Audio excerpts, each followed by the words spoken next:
Good evening, everyone. You're in the spotlight with Brian Garner for this Tuesday, January the 2nd, 2018. Good to have you all here for our first of two shows this week, our first show of the new year of 2018. So we've left 2017 behind us. We are now in 2018. The weather has not warmed up for most people at all.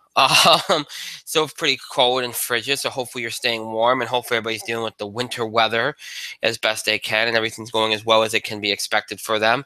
And hope you all had a great New Year's, great holiday weekend. And now things calm down. Once you get beyond New Year's, it's like this. All that's left for you is the harshness of winter. And maybe some football and that kind of thing. So you're in the thick of it now as far as winter goes, but the holidays are over. I've always said this. It's interesting.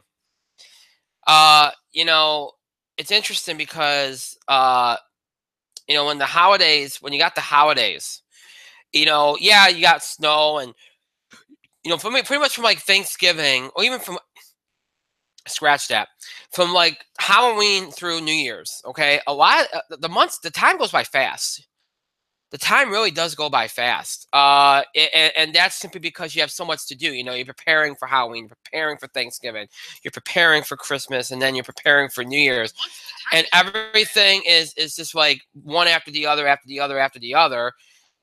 And, you don't have time to think. So much is going on. Even if there's bad weather and that, you kind of just go through it and think about the things you have to do. And now it's like you're left with nothing. It's like, here we are. It's over with. Now all you have to think about is the harshness of the weather. So, it happens. That's the way it kind of goes every year. That's why people, I don't know.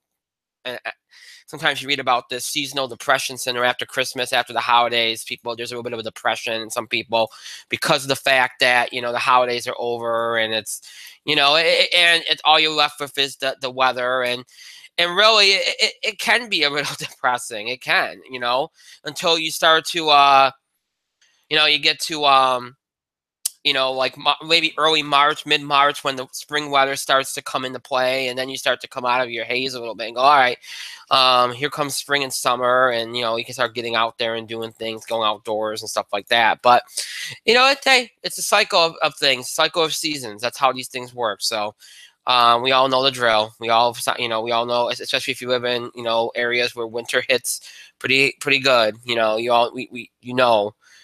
Um, how these things work and everything. So, all right. So let me stop rambling on about random things here. And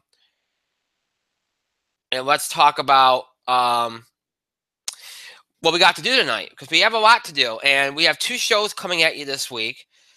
The first being today with a very big allotment of sports topics tonight. Obviously we got to talk about college football and all the big developments this weekend, particularly last night. We had one epic semifinal game and one that was just terrible. And we'll talk about that. And then of course we got to talk about all the big stuff, big headlines from this weekend, NFL. Hey, they got some drama. It didn't look like they were going to get any. They got some.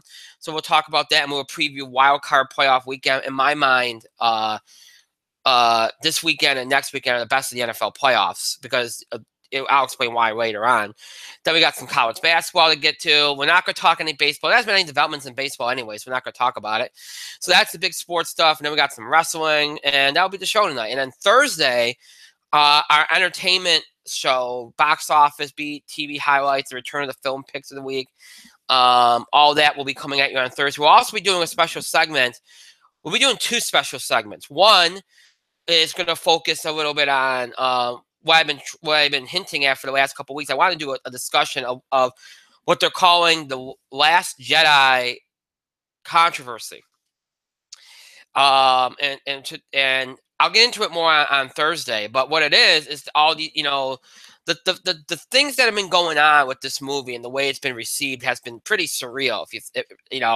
And again, this is not about me going, well, I like the movie, you all better like the movie. This is not about that. There's always going to be people that don't like something you like. That's not the thing. You're not trying to change their mind. But when people are really hating on something for no reason but to stir the pot, that's when you have an issue. And there are some people out there that are doing just that. And we'll talk a little bit about that. We'll talk about the many layers to what's been going on with the Star Wars Last Jedi controversial issue, which is the reception of the film. We'll talk about that on Thursday. Also, we'll also talk about another interesting topic from the holiday period, and that is Jodie Foster's comments related to superhero films and blockbuster films. We'll talk about those on Thursday as well.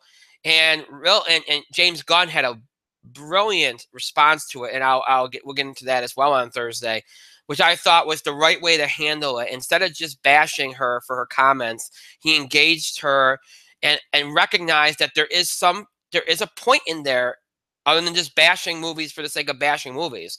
There is a point in there about, what people should want from any movie, from a superhero movie, a blockbuster movie, an indie picture, whatever. There is a point. There is something that we all should want when we go to see a movie. And over the years that we've been doing this show, we've kind of threaded this line of, blockbuster indie picture, small budget picture, where, there's always this elitist mentality that, well, film has to be thought provoking and it has to, resonate. We've done this, and especially with the film awards now, we talk a lot about the different ways to look at film, the different kinds of films, the way that they're received, what films usually do well during award season, what films don't. We've talked a lot about these things over the nearly 8 years we've been doing the show.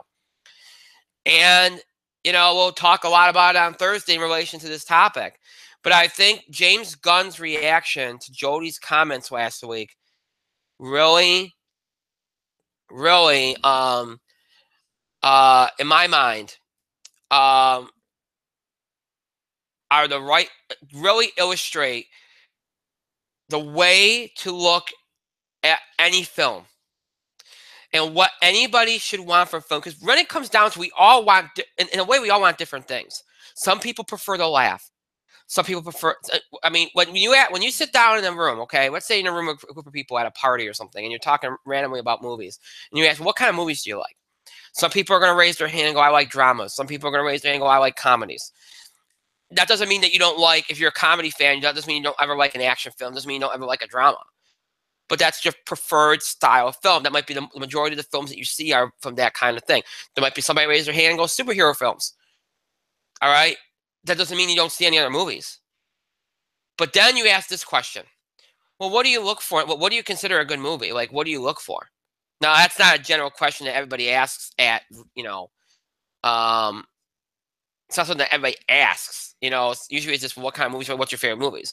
But if you ever ask that question, I'm sure you're going to get different answers. People are going to say, I like that movie. I like, I'm just going to bring up a random movie.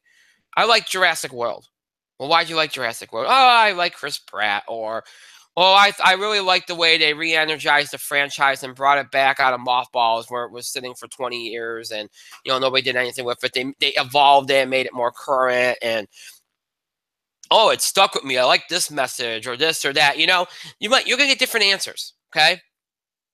Everybody's going to have a different answer for you.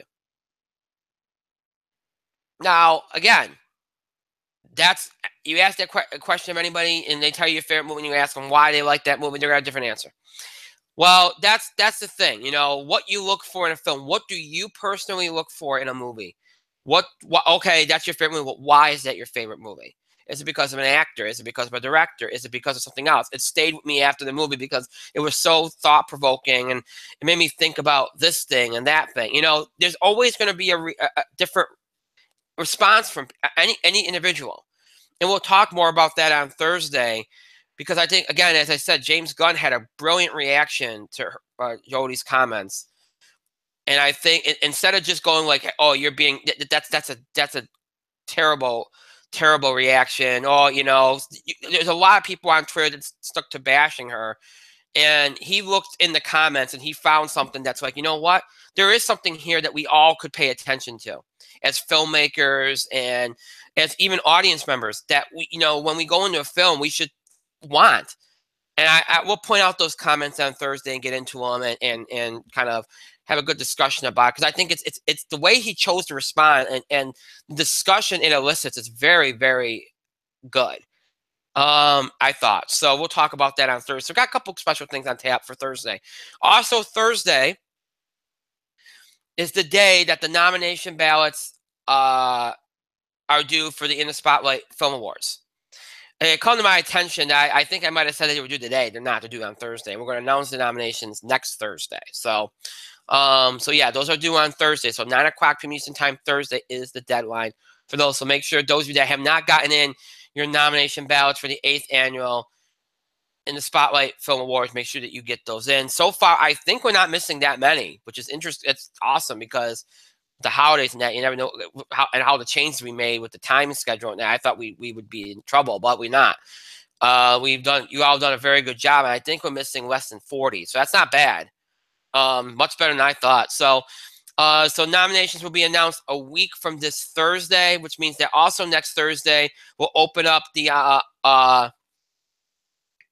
submissions for nominations for the live voted awards. I'll talk more about those next Thursday when we announce the nominations as well. Give you all you need to know to participate in that portion of the awards. Remember, you can be involved with the live vote awards even if you weren't a part of the awards process. So for those that want to be a part of the awards process and were not able to participate thus far, there's your chance to get involved in some aspect of the film awards. So that'll be next Thursday's show. Next Thursday's show and all dedicated to the film award nominations. And then that means next Tuesday will be a sports entertainment combo. We talk box office and TV highlights and all the other big sports stuff that we have to talk about will be on Tuesday. So that's a little bit of insight into next week. But okay, now we did all that information and told you all what's going on the first 2 weeks of 2018 for us. Let me, of course, now open things up and welcome my co-host, Mike. You're in the spotlight.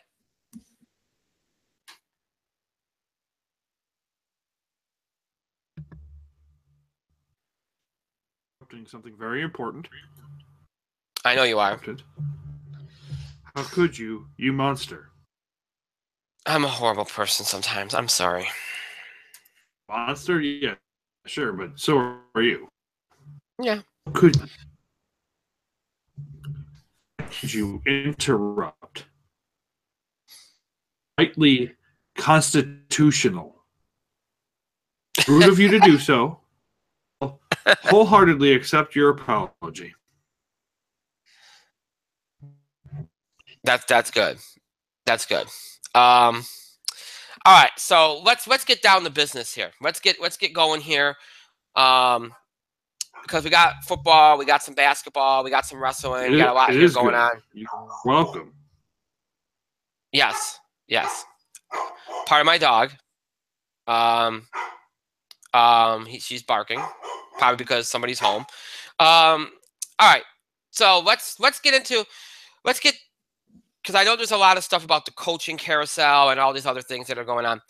Before we get into that, let's get down to this what happened this weekend. We'll start with the NFL and then we'll work our way down. Because I don't have a lot to say about the NFL because realistically, this weekend came down to a few things, to a few games. Okay, because look from a standpoint of seeding, if the Patriots won their game, they got their or the Steelers lost, then we all knew how that was going to end up. 1 Patriots, 2 Steelers. If the Patriots lost and the Steelers won, Patriots 2. We knew how that was going to work out, okay? Patriots won, so that settled that. Steelers won. Browns actually played very well in that game to try to avoid the 0-16 record. But they were not able to do that. Browns go 0-16. Steelers win, but again, doesn't matter. Patriots won too, so that's just settled.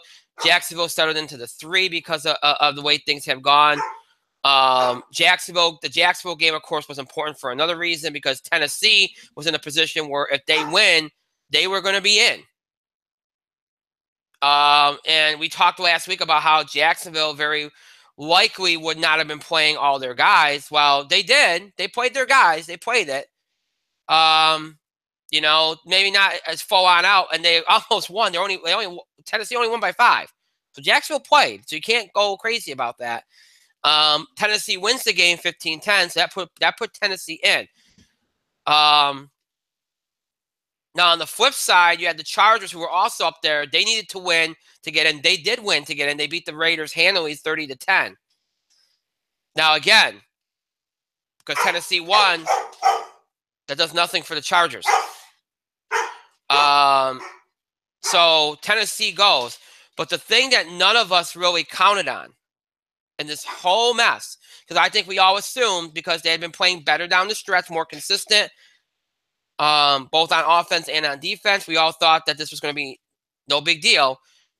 It was a foregone conclusion that the Baltimore Ravens were going to make the playoffs. They're playing the Bengals. You know, what are the Bengals playing for? Well, okay, it's Marvin Lewis's supposed last game. Maybe that will do something. Maybe it did. Maybe it didn't. I don't know. Ultimately, it did not end up being Marvin Lewis's last game. We'll talk more about that in a second. But ultimately, you know, you wondered if that would play a role. But the Bengals have been so inconsistent. And granted, they've been playing better lately, but they have been so inconsistent. And the Ravens are playing for something. All they have to do is win, just to be on the safe side. You know, well, not to be on the safe side. They had to win. You figure their chances are good. You know, and really they did what they've done all season long, and really what they've done over the last couple of seasons. You just don't know who you're going to get when they go out on the field. You just don't know what kind of team you're going to get. And the Ravens, you know, granted they tried to wake up at the end. You know, they were down 17-10, but their defenses could not do anything. They couldn't keep the Bengals off the board, and it was just too little, too late. They made a late run, and ultimately didn't matter. And Bengals make a great play late. Andy Dalton with the touchdown pass late to Boyd, and they get the job done. And the Bengals beat the Ravens, knocking them out of the playoffs in their own building, mind you. Which, again, the Bills, who did control their own destiny, but lost last week at New England. You know, their only chance was to win and get some help. You thought the help would be in the form of the Chargers and the Titans both losing. No, those two teams won. The Ravens were the last team we expected to blew it, allowing the Bills, who beat the Dolphins, to end their 17-year playoff drought and make the playoffs. So you give the Bills a lot of credit. They took care of their business this week. I mean, look, last week they lost to the Patriots. Okay? They had an opportunity, they blew it. They knew they needed some help, but they had to handle their business this week. They did. In my mind, the Bills wouldn't even needed this game if they hadn't sat Tyrod Taylor a month and a half ago. But it is what it is. So at 9-7, the Bills get in as the 6th. The Titans get in as the 5. The Chargers, you know, you give them credit for staying in there. Did the best they could. Just wasn't enough. And the Ravens, look, they had their opportunity. They controlled their destiny. They lost. They go home. So your AFC alignment, Patriots, Steelers, Jaguars, Chiefs, Titans, and Bills. So a couple of new teams in there. The Titans, the Bills, Jaguars. So, you know, we see a little bit of new blood, and we'll see how they fare against some of the old guard, the Chiefs, the Patriots, the Steelers. We'll see how they fare. So you had a little bit of drama late in those games, and that Bengal-Raven game gave you that last-minute drama to knock the the Ravens out of the playoffs. So the Bengals get to play spoiler. They weren't in the mix. They got to play spoiler. Good for them. You know, it gives something to their end of the season. And the NFL gets a little bit of drama out of it in that 4 o'clock window, which is what they were hoping for. That's why they lined the games up on Week 17 the way they do. They like to try to get some drama. We didn't think there would be much. Ultimately, they got a little bit. At least they got something. On the NFC side, look, the Eagles were already the 1. The Vikings just had to take care of business, and they'd be the 2. They did that against the Bears.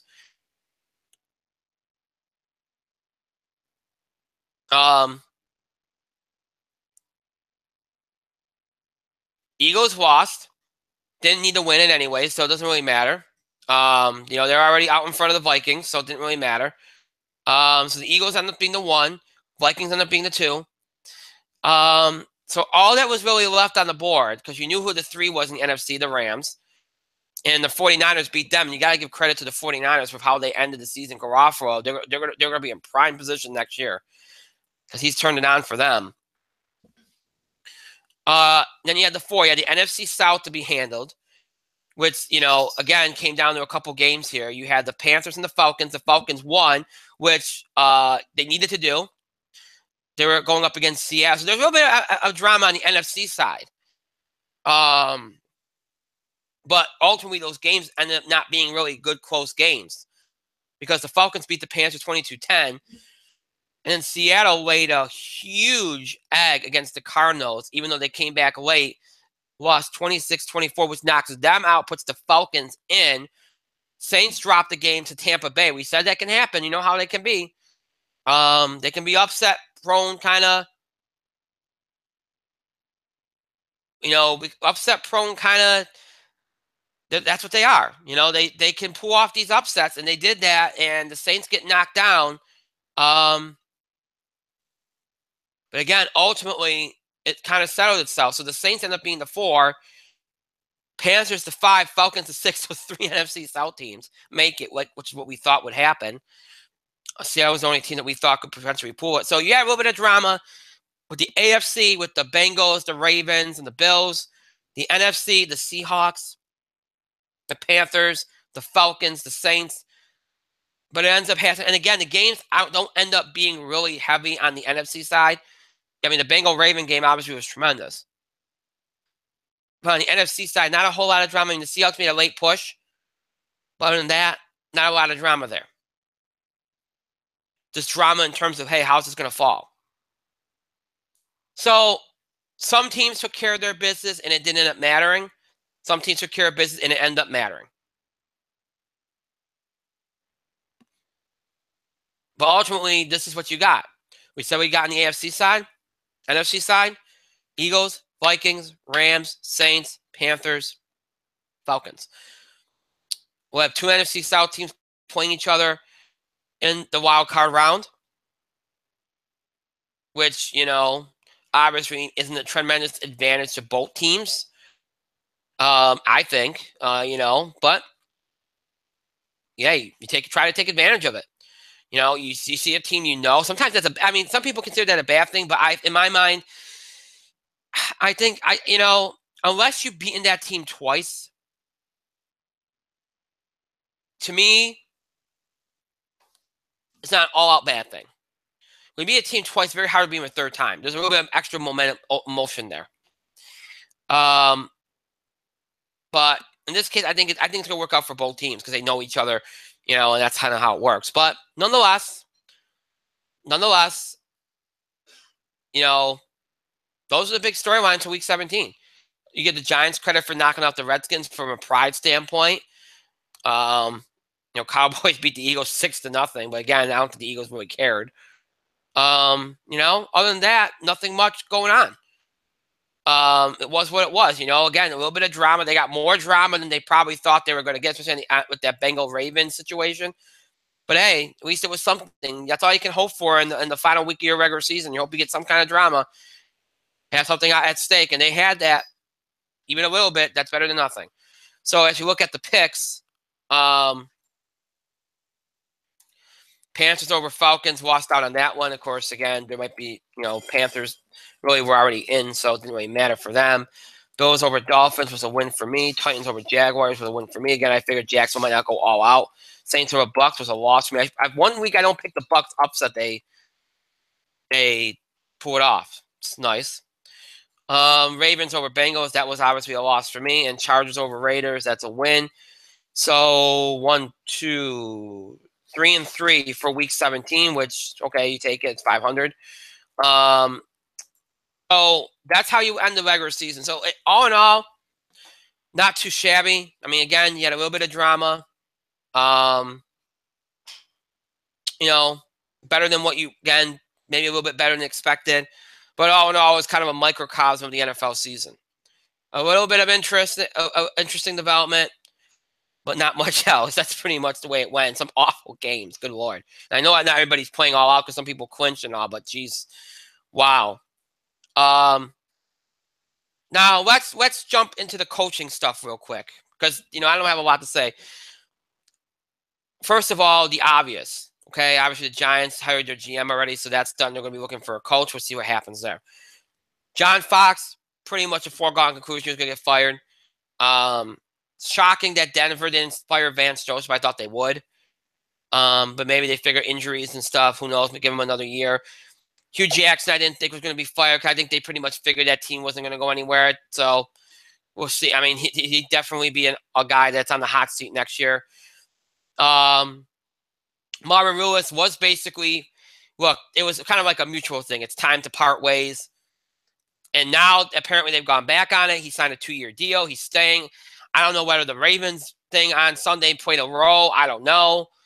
It's kind of interesting. Look, I think for Cincinnati, the one thing you get with Marvin Lewis is this. He's a nice guy. Everybody loves him.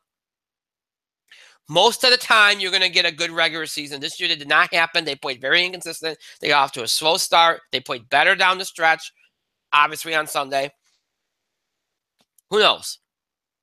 Who knows what their thinking was there?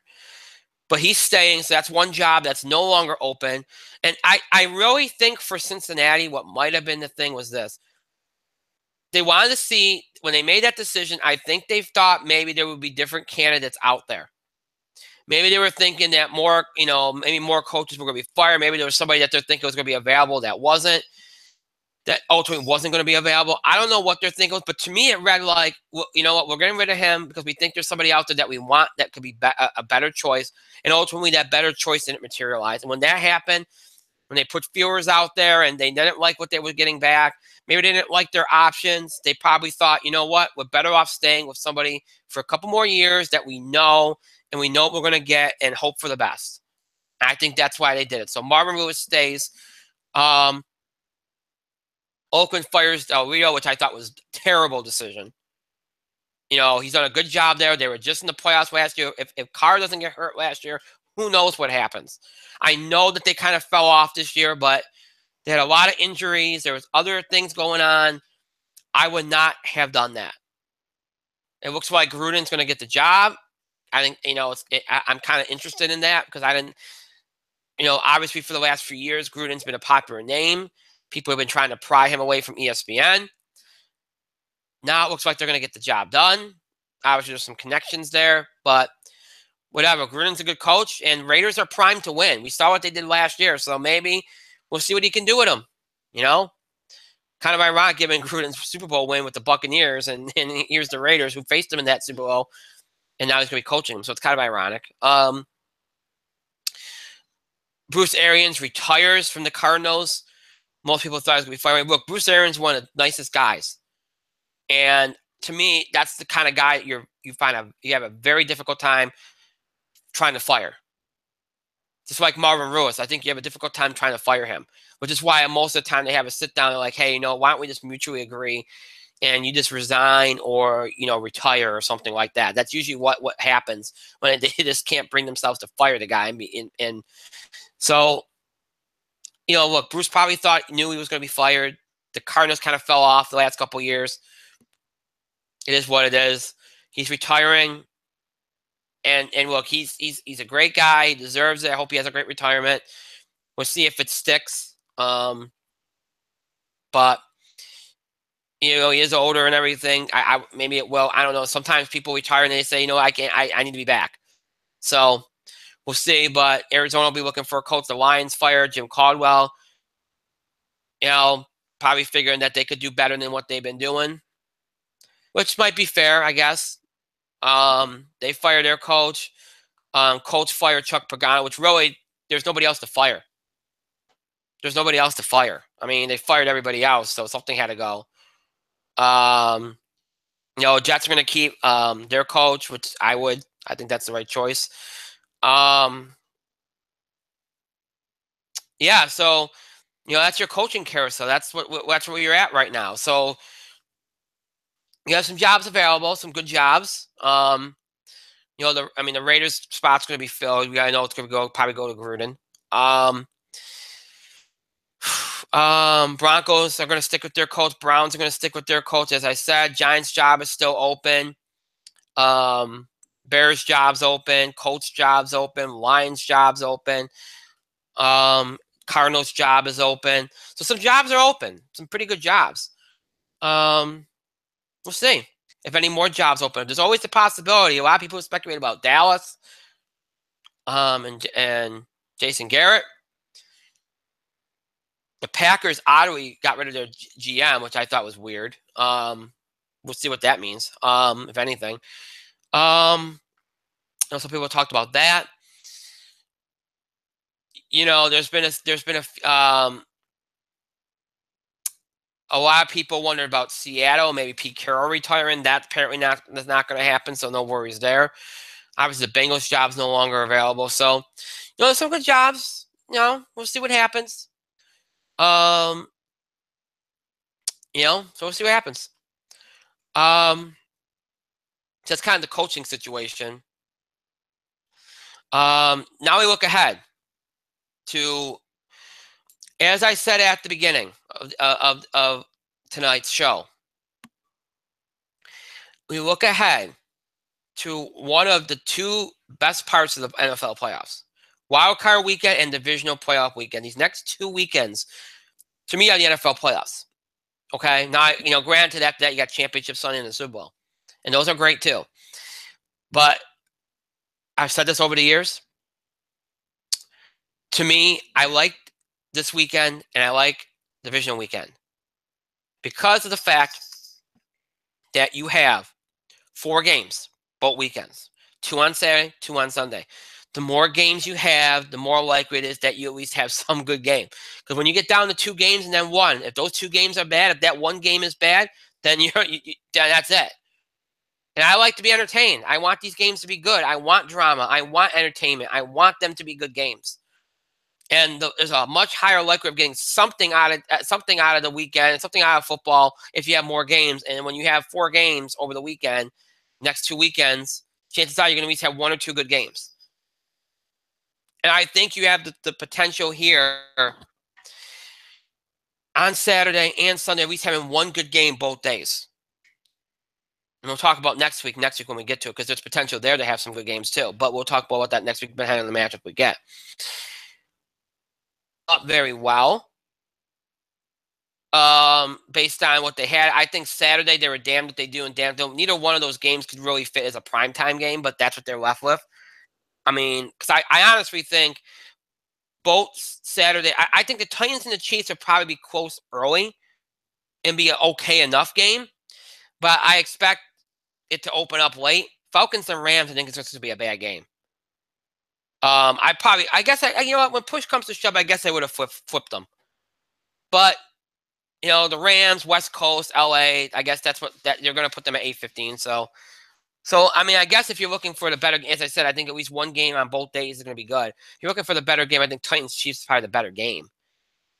But, you know, it is what it is. So, you got 2 games on Saturday. On Sunday, both games might actually be pretty good, depending on how it plays. I mean, if Rashawn McCoy can't play, because I know he's injured, then I think it's an easy win for the Jaguars. And that game ends up not being much of anything. But if McCoy plays, then I think that game ends up being a grinded out kind of close game. Might not be the prettiest game, but it might be entertaining.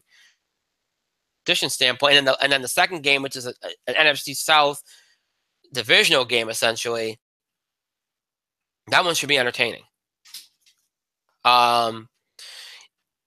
So let's get into it here and let's make some picks here for these 4 playoff games, wild card weekend playoff games, starting off on Saturday, 4:20 p.m. Eastern on ESPN. 9-7 Titans at the 10-6 Chiefs. We all know how the Chiefs can be in their building. They're 6-2 this year. Titans are not a good road team. Titans got in by the skin of their teeth. Chiefs had a very good start to the season. Fell off again in the middle of the season. Finished strong, which is kind of their mantra. To me, I think this game will be close early. And I think eventually it will open up. And I think it'll open up in favor of the Chiefs, who I think just have too much. I think in their own building, they're just too tough to, to deal with. And Tennessee, of course, has been rather inconsistent. That's why it took to the end of the season for them to finish things off. I like Kansas City over Tennessee in that first wild card game. That's what they play the way they've been playing the last couple of weeks. 8:15 p.m. Eastern, NBC. 10-6 Falcons at the 11-5 LA Rams. Rams have been a better road team. They're 4-4 at home. They've been a better road team. Atlanta has been just as good on the road as they've been at home, which is odd for them because they usually dominate at home, and then that's pretty much how they get into and do their thing. But Matt Ryan has never won a playoff game on the road. I don't think it starts now. The Rams have been a dominant force. I've liked the way they played. They've gotten better as the season's gone on, including on defense. They're good on both sides of the ball. Atlanta, while they're still Atlanta and they're you still look at them as a threat. Consistency has not been kind to them this year. They have not been a consistent football team. You can say about half the league, obviously, but I just don't like Atlanta on the road. And I think the Rams have something to prove. They're up and coming, but they really they don't want to be a one and done. They want this season to be looked at as something of merit, not a fluke, even though the 11-5 is no way a fluke. I like the Rams here. I think they're the better team. I think they have more talent. I think they're more explosive. I think they have better players at this point. I think they match up well here. I like the Rams. In fact, I think it's going to end up being a blowout. I think this game's not going to be much of a game.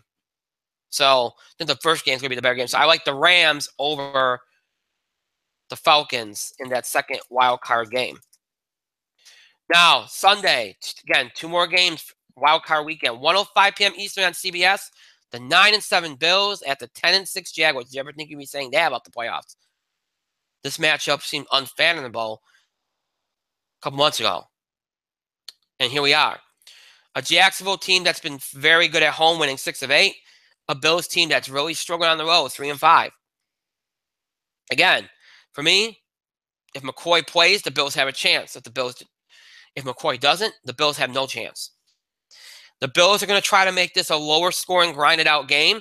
Jacksonville got a very good defensive team. They like to get to the quarterback. Offensively, they've gotten much better with Blake Bortles. They've been running the ball effectively. I think Jacksonville's the better team. I'm picking Jacksonville to win. But if LaShawn McCoy plays, I think this becomes more of a grinded out, gutty kind of game. And the lower scoring it is, the better the chance the Bills have. So if the Bills can keep this thing under 20, they have a chance. If they don't, then I think the edge goes to Jacksonville. I'm picking Jacksonville anyway, but I think that's going to be a fun game to watch.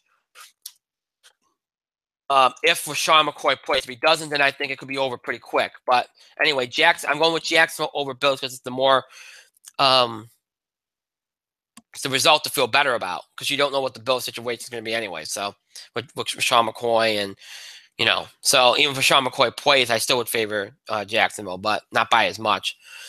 4:40 p.m. Eastern on Fox, the 11-5 Panthers at the 11-5 Saints. Saints are 7-1 at home. They're always a good home team. Panthers 5-3 on the road. They kind of do their thing. They manage. Look, the Panthers are not. The Panthers are not going to get blown away here. Okay, we know defensively how strong they are. They're going to keep this a competitive game.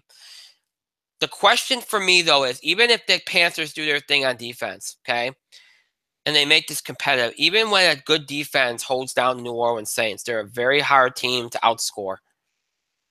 They just have too many weapons, and their defense is better this year. And to me, that's been the key to their season. That's been the key to their season. So I think the Saints have really improved. I like the fact they even have some semblance of a defense. And again, them being at home, and again, the fact that even against a good defense, they find ways to score enough to put you away. I like the New Orleans Saints over the Panthers to advance in that fourth wild card game. So my picks for wild card weekend: Chiefs over Titans, Rams over Falcons, Jaguars over Bills, and Saints over Panthers. My picks for wild card weekend wild card weekend. I was gonna say week. I was kind of doing it like it was a week thing, like week 17 of the NFL season. No, wild card weekend. Those are your picks. We'll see what happens. There could be some very interesting matchups for divisional weekend, depending on how these games go. We'll see how they go. Again, I think at least one game on both days should be entertaining or competitive, so that's always good. We get something.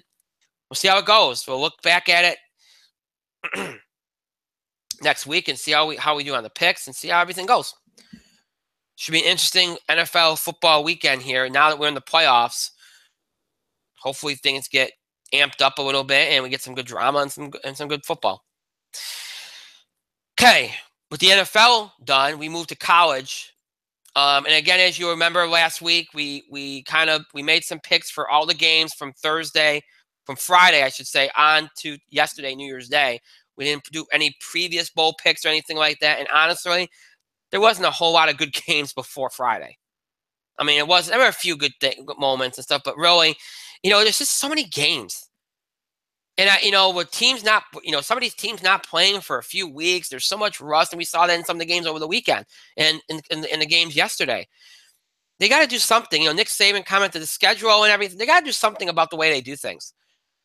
We should. I know they like to build things up, and you got finals and everything. They got to figure out a better way to do these things. A team should not have to sit a month before they play again. You can't simulate live game stuff in practice. I don't know what they can really do. I really don't. I don't have a really good suggestion. It's been something that's been discussed over the years. I don't know what they can do. I really don't. I don't know what they can do.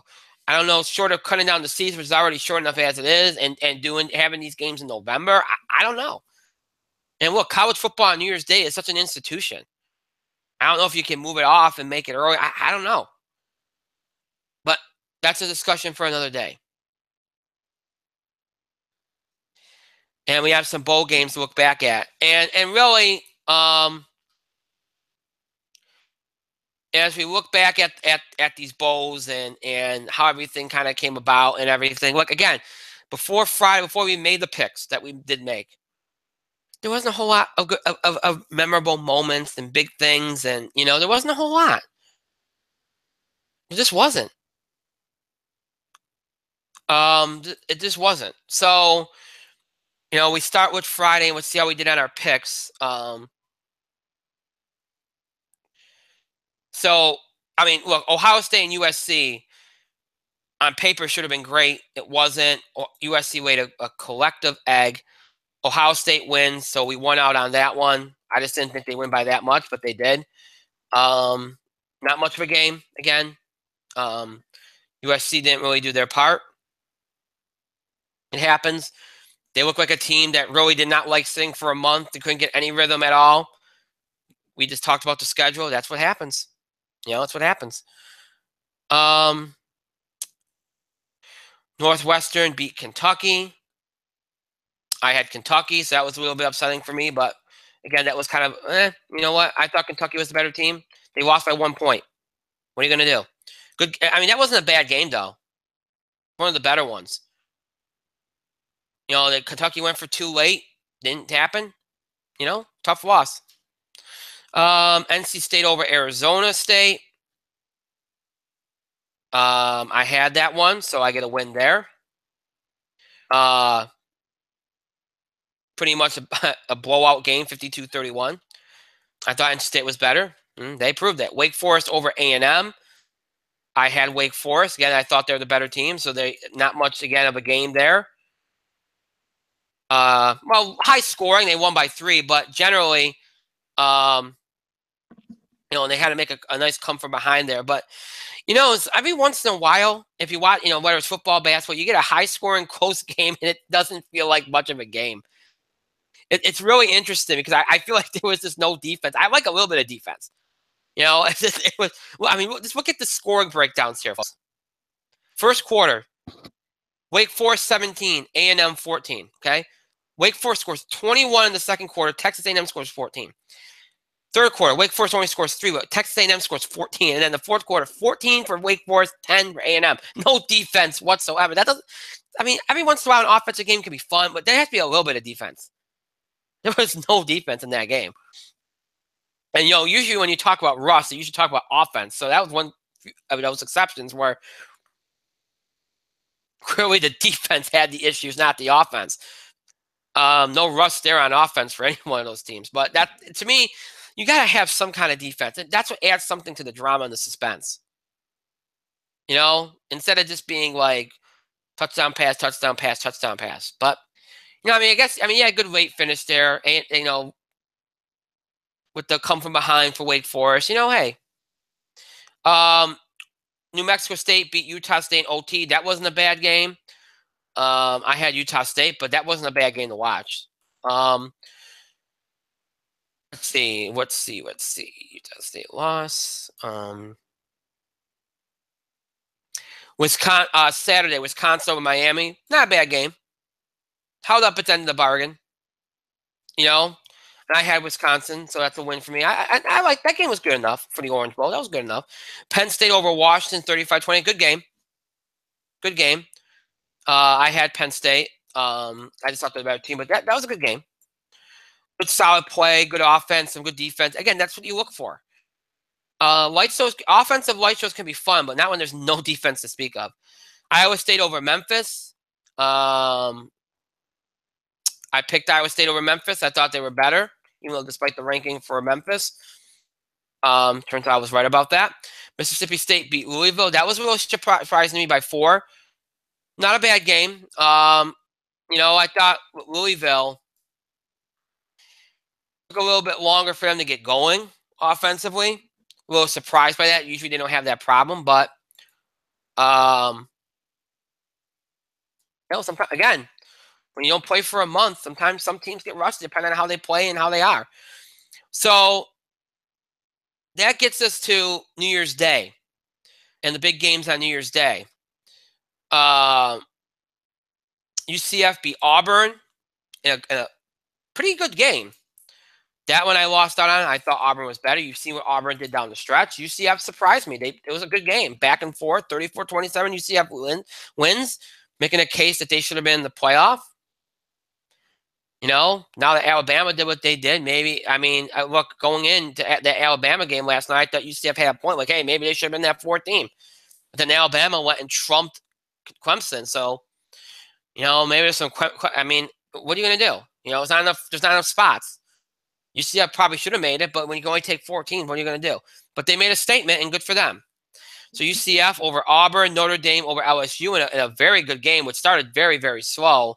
And I had Notre Dame, so that's a win for me. It started slow, and then Notre Dame, both teams woke up offensively late, which, again, offensive rust after not playing for a month. Both teams woke up late. Notre Dame just made more plays late. They hold on. They win the Citrus Bowl. So good win for them. Michigan lost to South Carolina, which stunned me because I thought Michigan had this game well in hand. Got a little ugly at times, but South Carolina with the 26-19 win, a big win for them. Tough for Michigan, who had such high aspirations this year and just didn't get it done. So tough loss for them. And then you got the playoff games. The first game, which I lost on it because I picked Oklahoma over Georgia, was an epic game. Probably the best college football game I've seen this year.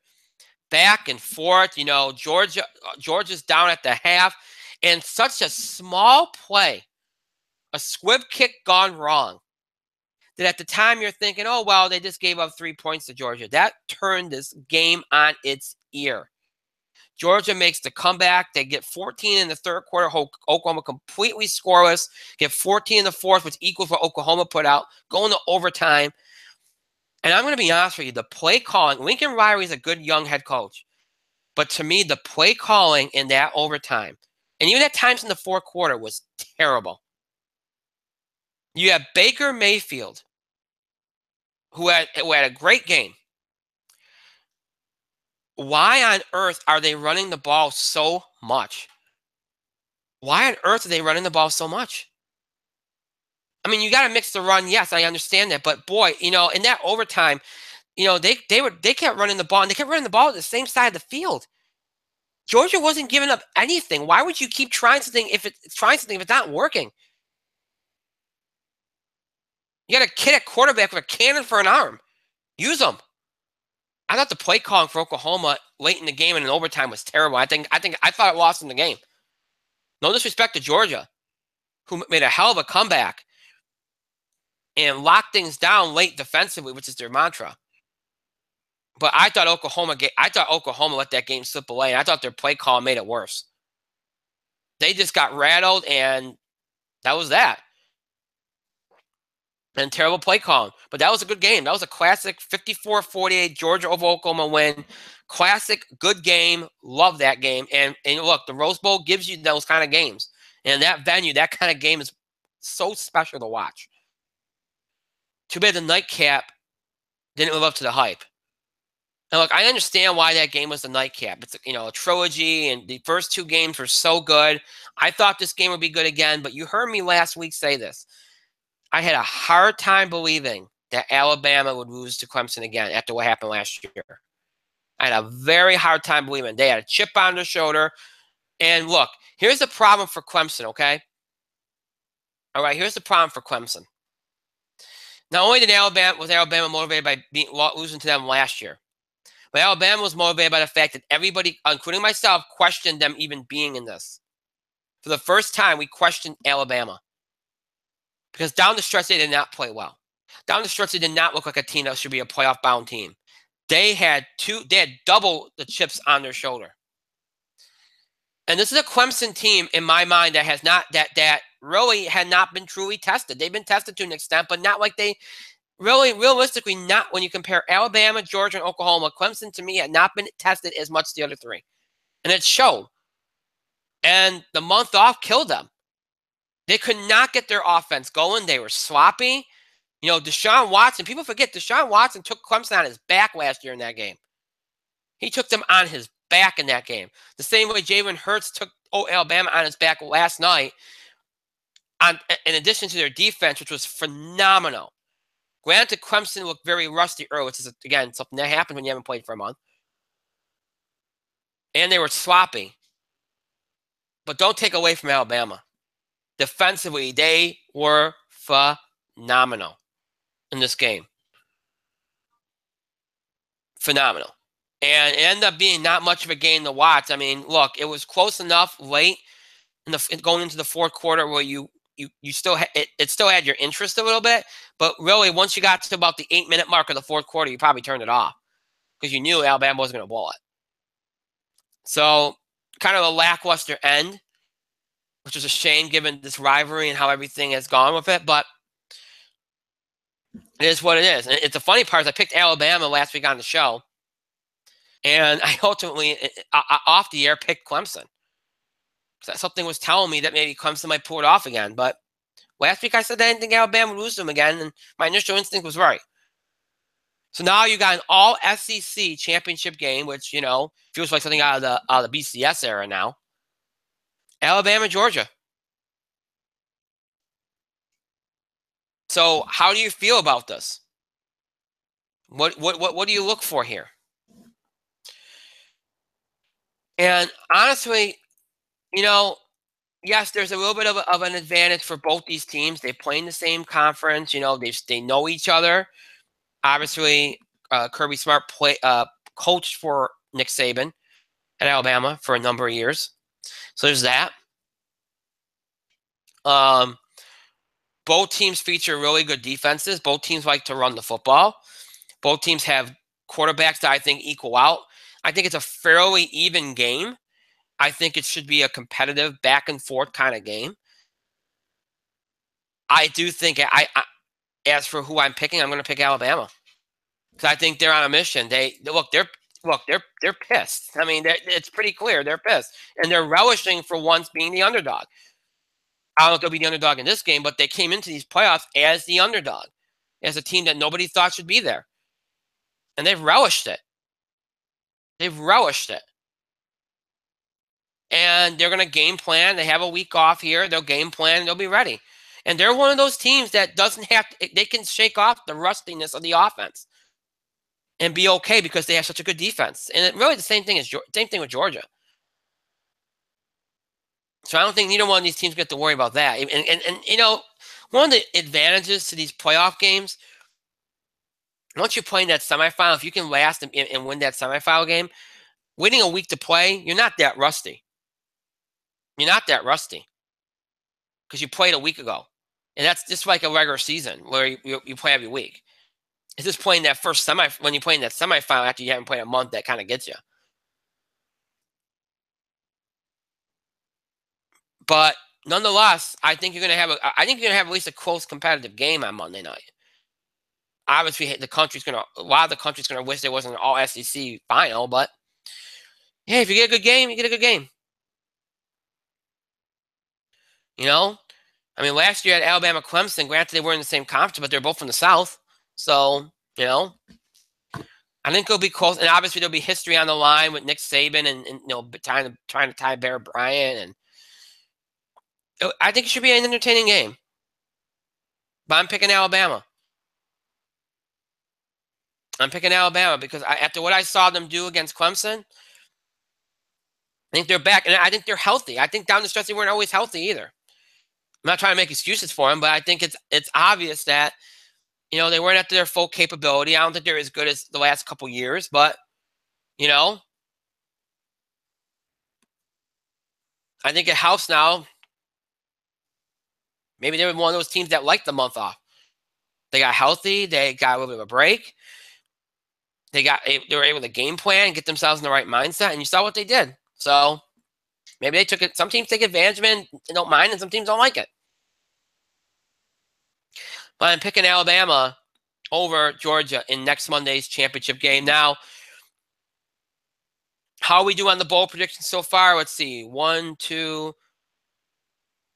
2-0, 2-2, 3-2, 3-3, 4-3, 5-3, 6-3, 6-4, 6-5, 7-5, 7-6, 8-6. So 8-6 we did on the bowls from Friday through Monday. Not bad. Some of them could be kind of crapshoot kind of things. Now we got the championship game on Monday, which I'm picking Alabama for. So we'll see how I do on that pick next week when we discuss college football and such. So, all right, so that's the college football. We'll see. Hopefully we get a good national championship game. I mean, look, at least one of the playoff games was a classic. The second one was okay. It wasn't great. It ended pretty anticlimactically, but it wasn't. I thought as a whole, I thought it was better than last year. I thought New Year's Day as a whole with the games was better than last year. So at least there's that. So that's good. And we'll see how the championship goes. People are going to remember this season. Again, it's always how you end. If you have a good championship, we always say this, whether it's basketball or football or baseball, whatever. If you end the season on a high note, it tends to be more memorable and people look at it more fondly. If that game on Monday night, it doesn't matter if it's all SEC. If that game on Monday night is a good game, people are going to look back at it and love it. And people can look back on the season and love the season and go, oh, that was a great season. How you end it. It's how it finishes. That's the key. So hopefully they have a good game on Monday night. That's all you can hope for. And on paper, it looks like it could be. So we'll see. So we spent a lot of time on football. Let's jump from football. Got no baseball talk. There's not much that's been going on. Things have really quieted down. The free agent market is pretty much at a standstill. Nobody really wants to do anything. I guess they're still waiting on prices to go down. The trade market has maybe hold things up a little bit. Who knows? But we're almost a month away from pitchers and catchers. Something's got to get done. So hopefully that'll happen soon. But no, nothing to speak of in baseball. But in basketball, there is quite a bit to speak of as conference play got underway this past week.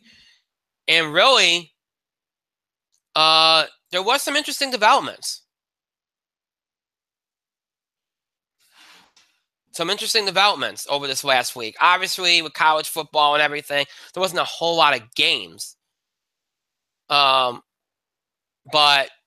what games you did get over this last, since Thursday, because we talked about games up until Thursday. There were some good games. I thought on Friday, West Virginia played a great game against Oklahoma State. And by the way, the Big 12 turned into a hell of a conference. We all thought it wasn't going to be that much, but West Virginia got a big win over Oklahoma State, who's kind of surprised some people. Kansas held tough against Texas. And look, Texas at 9-4, people go like, wait. Well, 9-5 now. I'll go like, oh no, Texas. They're not. Texas ain't a bad basketball team. Not great, but not bad. Kentucky beat Louisville handily, which, like I said, I said going into the year, I didn't think Louisville was going to be that good. Texas Tech beat Baylor, which in a dominant performance, 77-53, showing you how good, and we'll talk about Texas Tech in a minute because they did something even more impressive tonight. And what I thought was the best performance of the season by any team, Butler beat Villanova, 101-93. Who knew the Big East could have such high-scoring teams? Great performance. And look, Butler, Eco Fieldhouse has turned into a house of horrors for a team that's top 5 coming in. Villanova, in my mind, is still the best team in the country right now. And for Butler to do that, I don't care if it's home or away, to do that, they should be proud of themselves because that right there is enough. That's going to be Butler's signature win. They're 12-3 now, 2-0 in the Big East. Butler, who I thought was on the fence for an NCAA tournament bid, forget about that. They can finish strong. They're set to go. Arizona beat Arizona State, 84-78. Arizona's kind of come on a little bit. We'll see what Arizona State does. Grant, I know they've been impressive, but they really haven't been tested as much as people think they have. We'll see what they do here over these next few weeks. I mean, they've had a couple tests and they've succeeded, but this was a test and they failed this one. And maybe it's just that Arizona finally got going after a rough start to their season. Maybe they're finally going in the right direction because even though I thought Arizona was overrated, they weren't that overrated. Duke beat Florida State with help from some bad officiating because that's really what it was. The officiating was bad on both sides, but still. Bad officiating helped. Alabama beats an A&M team that, even though I thought they were better this year, I think is wildly overrated. And they got lit up, 79-57 in that game. Xavier survives DePaul, who's much improved. Won't factor in much into things, but they're improved. Wichita State beats Connecticut. Connecticut's a year away. Next year, I think you're not going to want to play Connecticut. But they held serve in this game. And Wichita State, nice test on the road. And, good for them. They get a nice win on the road. Oklahoma beats a TCU team that's very – look, I know that I've said that the Big 12 is a better conference this year. But TCU in no way, shape, or form should be number 10 in the country. I could see Oklahoma being that way, which they are. They're above that now. But, TCU being at 10 at any point was kind of ridiculous. But anyway, Oklahoma knocks them off 90-89, a really good game. Wake Forest tested North Carolina. They win that one there. Tennessee lost to Arkansas in overtime, 95-93. So a lot of high-scoring games. I still believe in Tennessee. I still like Tennessee a lot. That one doesn't deter me. So Saturday had some big wins.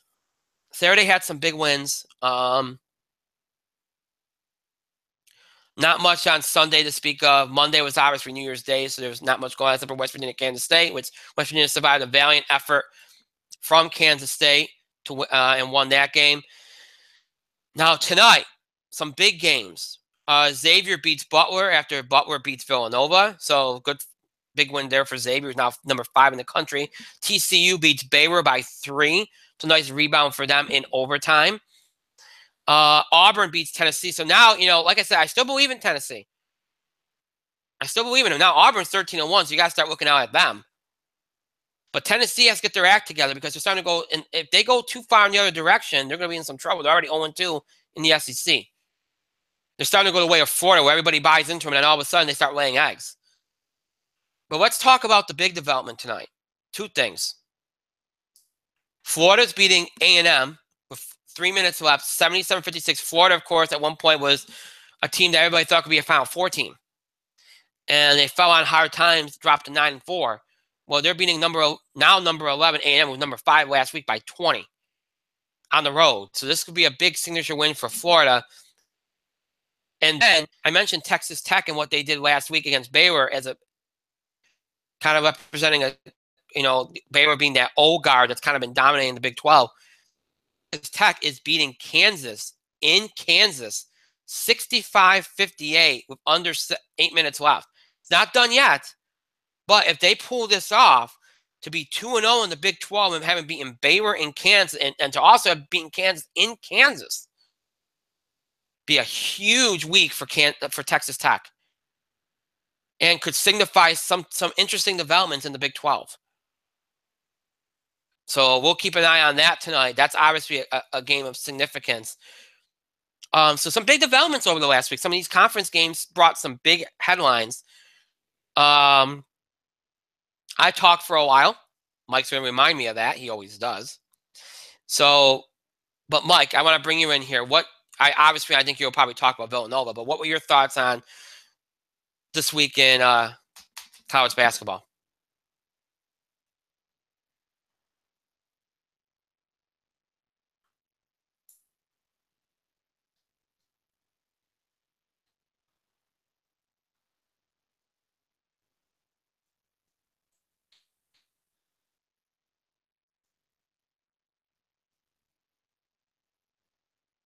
I don't know if we still have Mike.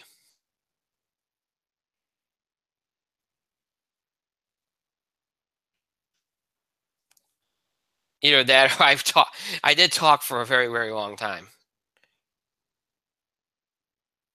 So let me see if I can shoot him a text here and see where he's at. Oh, there he goes. You on? Talking about football? I've been done talking about football. I've been talking college basketball. I just threw to you. Are you done talking about football? That's Mike.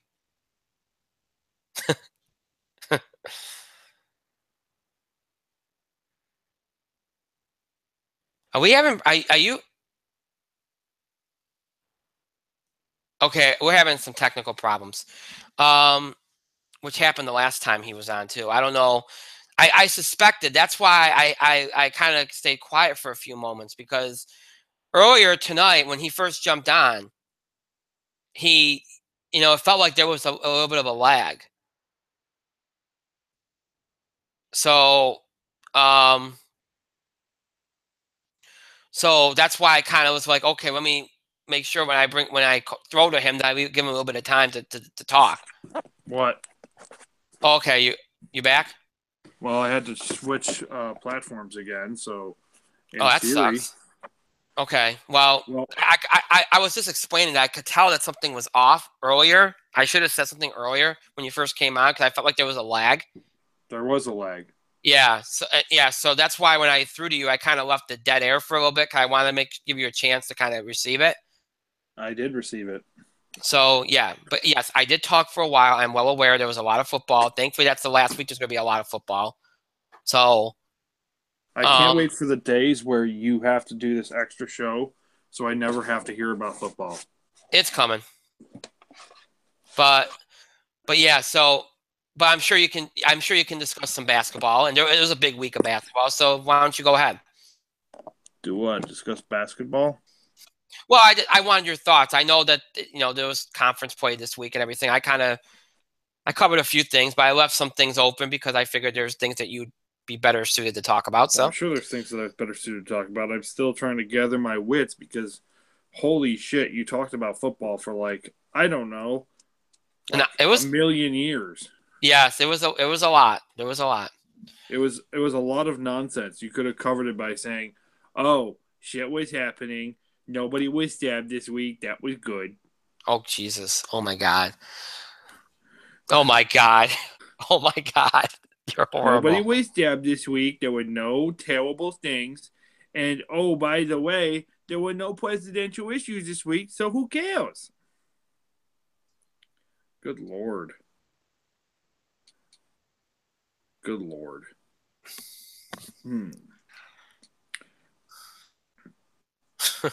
By the way, when I look up ESPN college basketball, guess what they get me?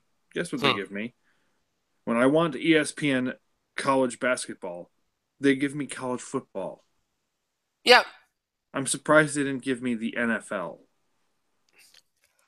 And if they gave me the NFL, God help them, because fuckheads. I'm not a very nice person right now, I guess. No, you're not. And you know what? That's fine. I don't have to be a nice person all the time. I have some issues right now. And issue number one is, of course, and this is what all this anger is building up to. Villanova lost. I mean, let's be honest here. Um, Playing Butler and Hinkle is one of the toughest places you can play in college basketball against a team that's always on the cusp of doing something special. Um, Villanova has survived Hinkle once or twice, but I'm going to be clear here. This was not their night. Villanova just couldn't get any real offense going, and they fell.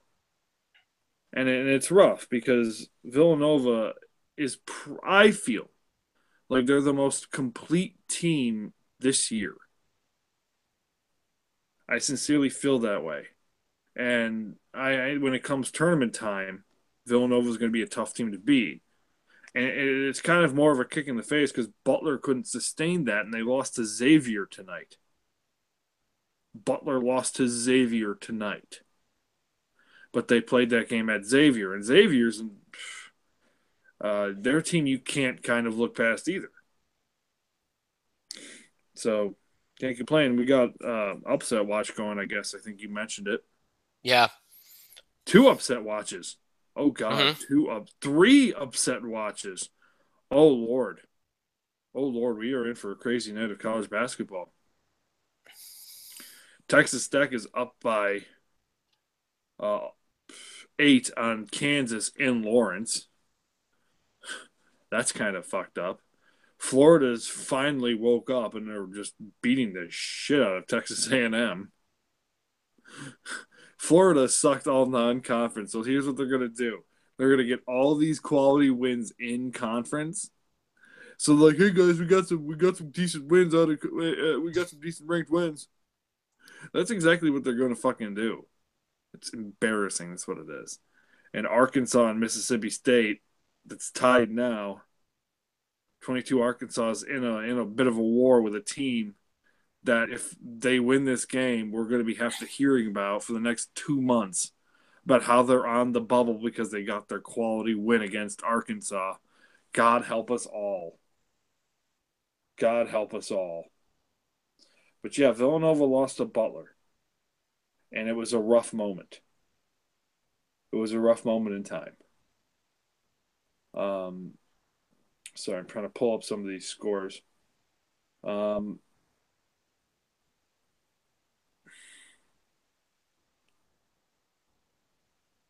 There it is. I don't care that Michigan State won a game. Who cares? Arizona beating Arizona State. It's like shit beating shit. Although Arizona's had a rough go of it, and Arizona State's been overrated, I guess. But Arizona State had some quality wins. Let me tell you what they did. Duke survives Florida State, but Brian, what can you do? What can you do? Yes, I mean Florida State did have, in theory, a deeper bench. But when Duke is always allowed to play 7 or 8 players, it's hard for anybody to kind of get over on Duke. It's just you can't identify those other players half the time because they've got this black and white striped shirt. It's rough for the other team sometimes, especially when they're letting some scrubs get away with travels and intentional fouls. And they're calling ridiculous technicals on opposing coaches. I mean, it's just hard to do sometimes, Brian. Mm-hmm. Hard to do, even for a team as good as Florida State. It's just a little hard. It's a little hard. Virginia upsets Boston College. Boston College got that one good game, and they almost knocked off another top 10 team this year. in Virginia. Virginia kind of gets by barely, embarrassingly. Um, Gonzaga beat Santa Clara in a real tough matchup. I think some people had Santa Clara in that match. In that game. Excuse me. I don't know why, but they certainly did.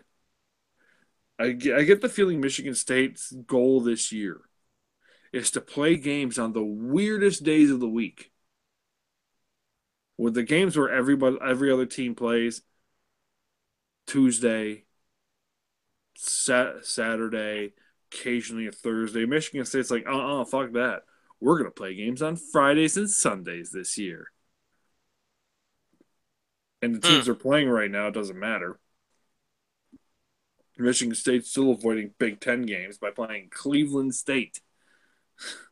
Got to make Michigan State look good. For the record, if this were they won, Michigan State won by 40 on the 29th. Hmm. They won by 40.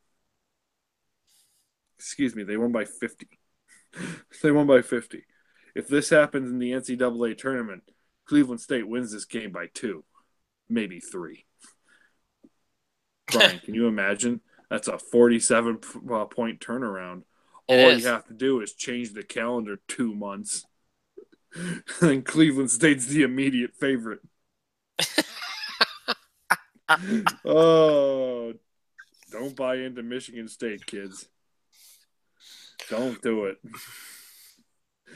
Ugh. The fact that Seton Hall is actually getting quality wins this year is very disturbing for me. It's a good conference this year. Well, no shit. The Big East is a good conference. That's like saying the sun is hot.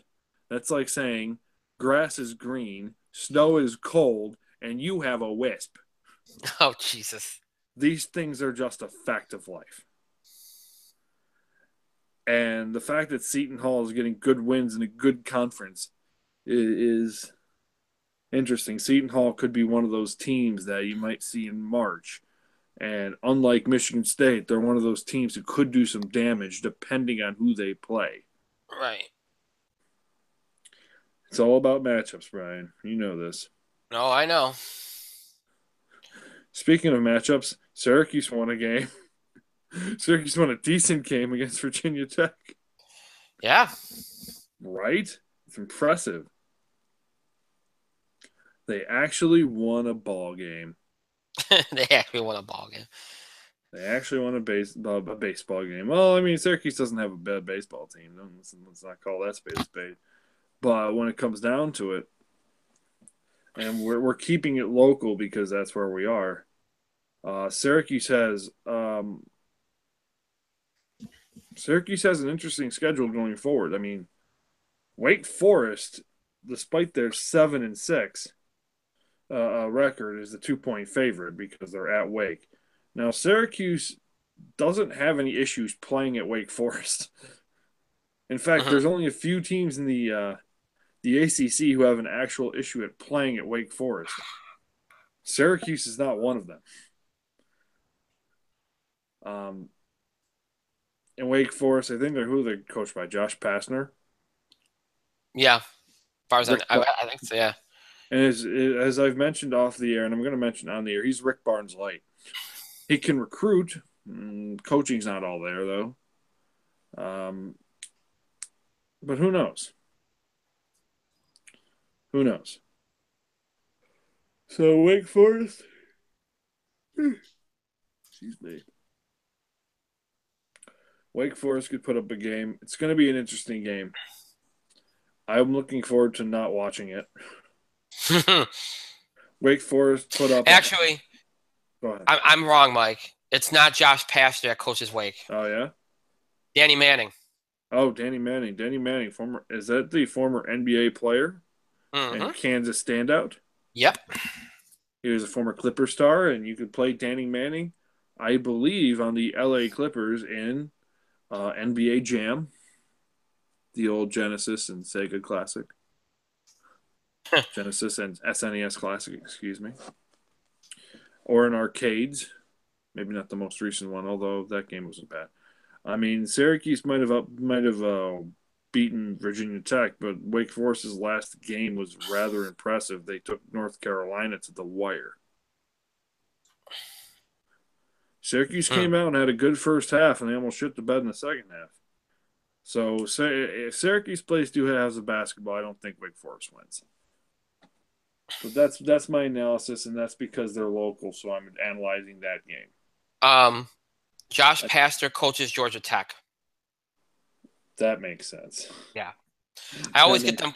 Georgia Tech and Wake Forest, I always no offense meant, I kind of lump them together a lot of the time.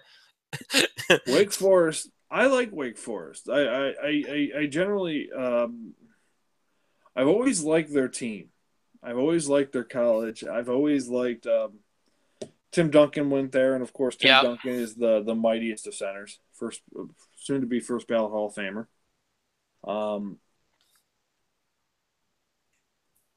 So I've always liked Wake Forest, but it's like Syracuse doesn't have any issues playing there. No. So that's what we've got looking forward to tomorrow. Kentucky. Things make you go,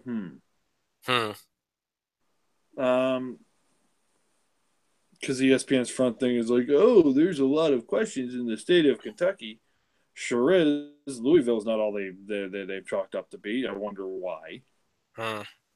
Kentucky's having an up and down year.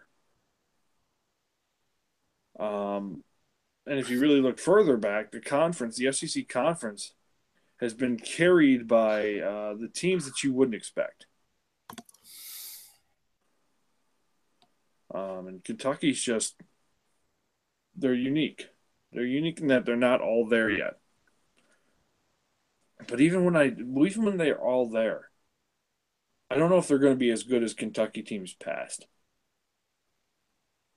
They beat Georgia by 5 on the 31st. That's not a whole lot. Georgia's not that good. Right.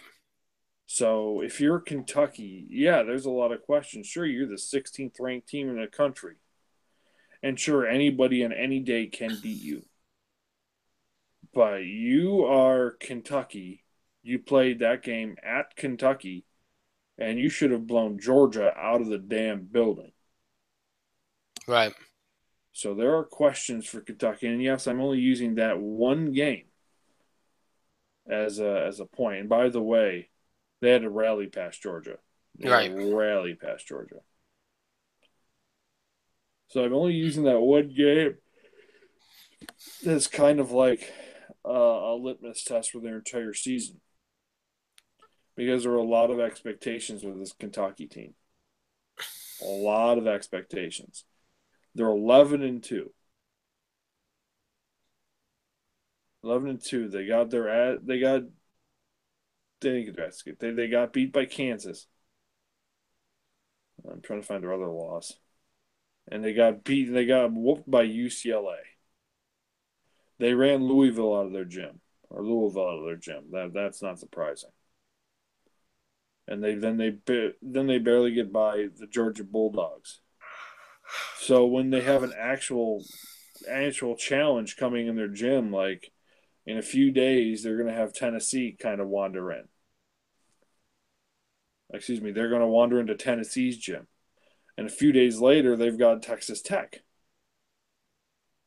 So this 2-game stretch coming up for Kentucky is going to be very, very, very interesting. Especially if Texas Tech can hold on. Excuse me, they don't have Texas Tech. They have Texas A&M.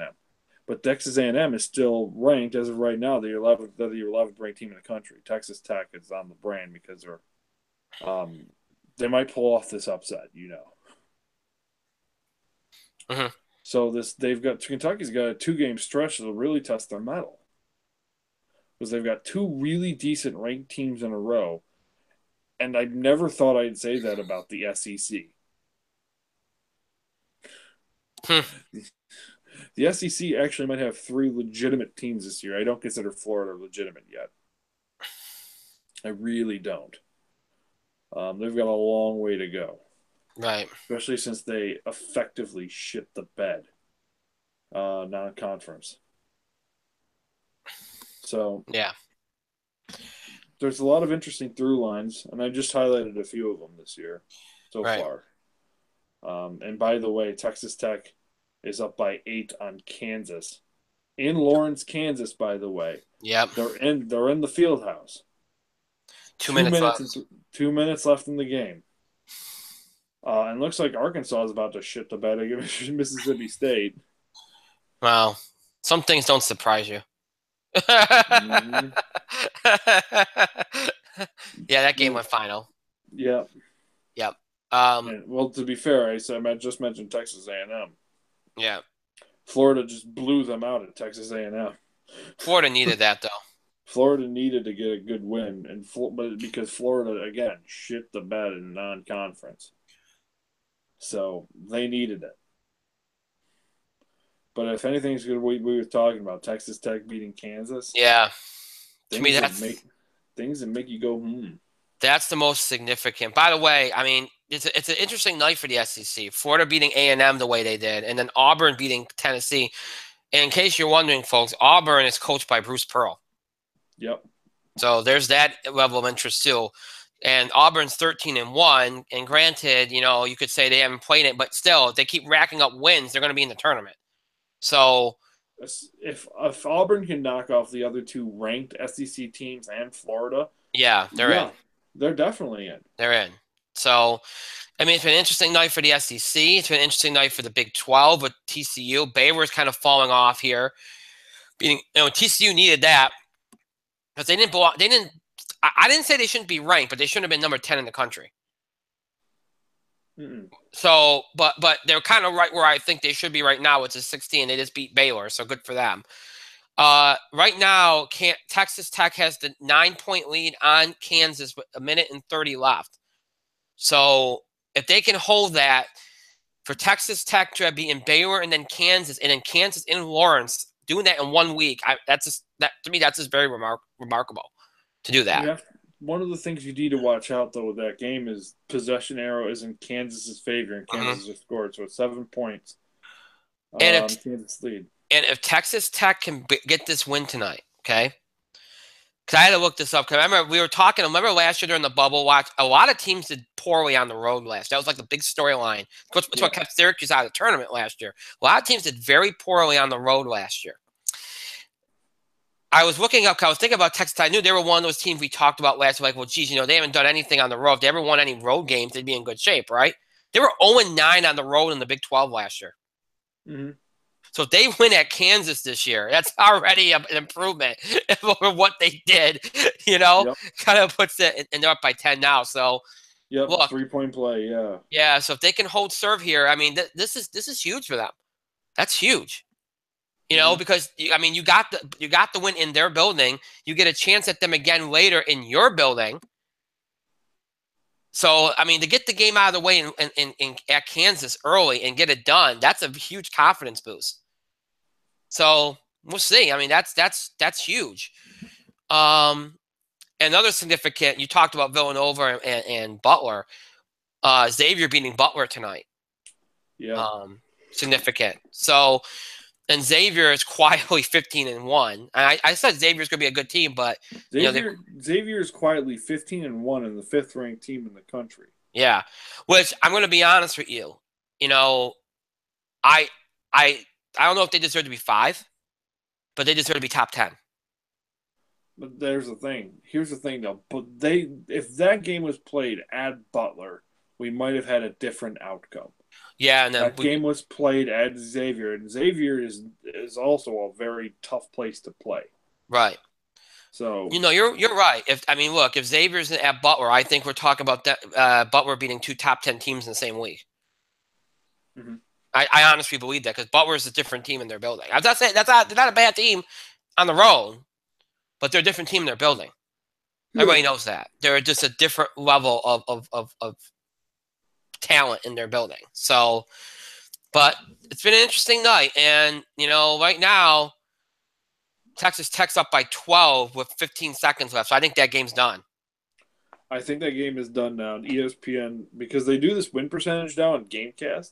Yeah, they're saying that it's a 99.9% win percentage for Texas Tech. I mean, you're up by 12 with 15 big seconds win. left. Big win. And Kansas has not hit threes at the clip they usually do. By the way, Mississippi State beat Arkansas tonight. Yes, I did. I mentioned that already. Yeah, right. I know you mentioned, but it goes to show you sometimes you just don't know where some guys end up because you just don't, sometimes this happens. You know who coaches Mississippi State? Oh. Huh. Interesting. Ben Howland. I didn't even know he went to Mississippi State. I didn't know that happened. I was wondering about Ben. After UCLA, nobody knows where but yeah, Mississippi State. No, I don't want to hear about Mississippi State in March. Let me just tell you that right now. Yeah. Well, they're not going to be fun to hear about in Bubble Watch. And I will point this out too. A&M, has lost 2 games back to back pretty badly. They've been blown out in both games. They're missing 2 of their best players. Also, Texas Tech, Kansas just went final. Yeah. So Texas Tech won by 12. Good win.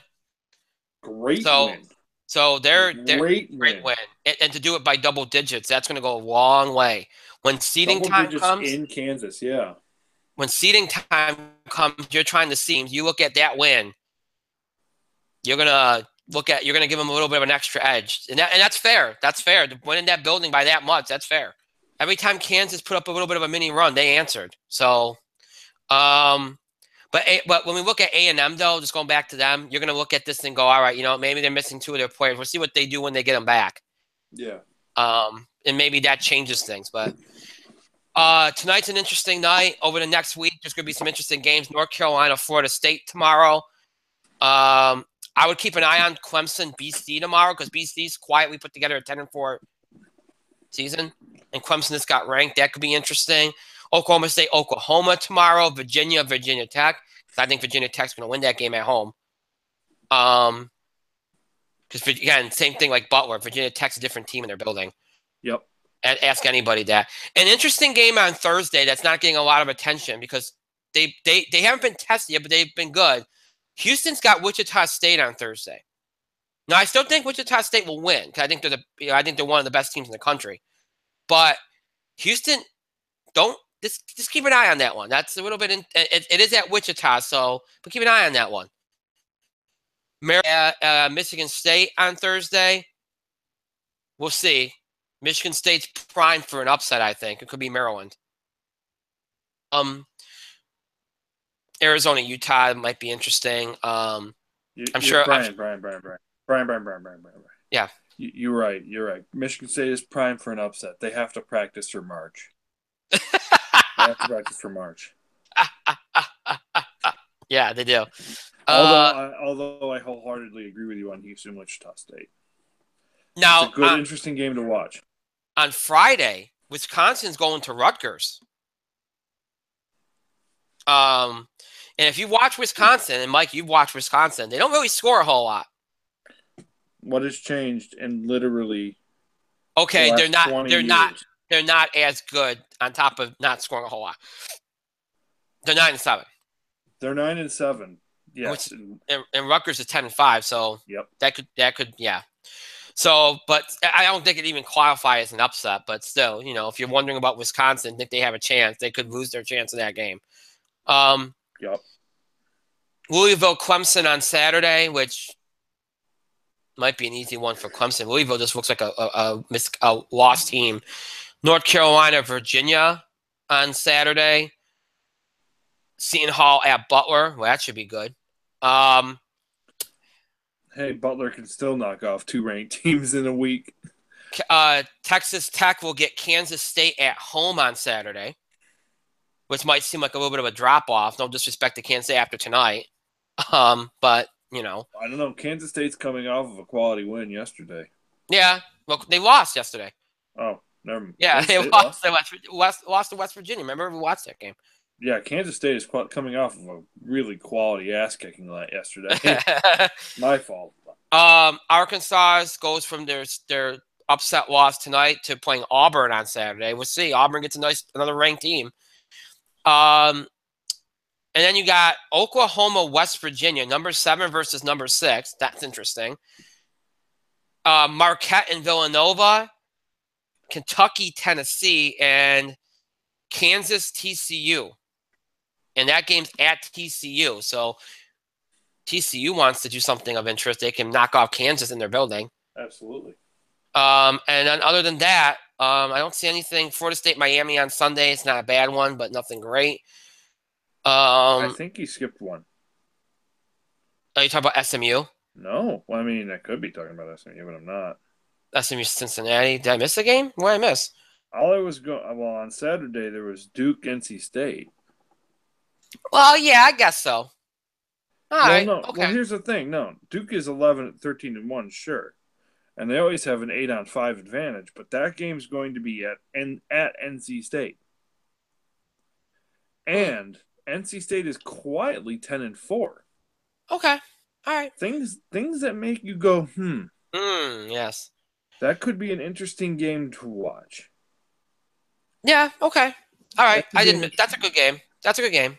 All right. I mean, the fact that you didn't even notice and you just totally wrote off, it's a little embarrassing.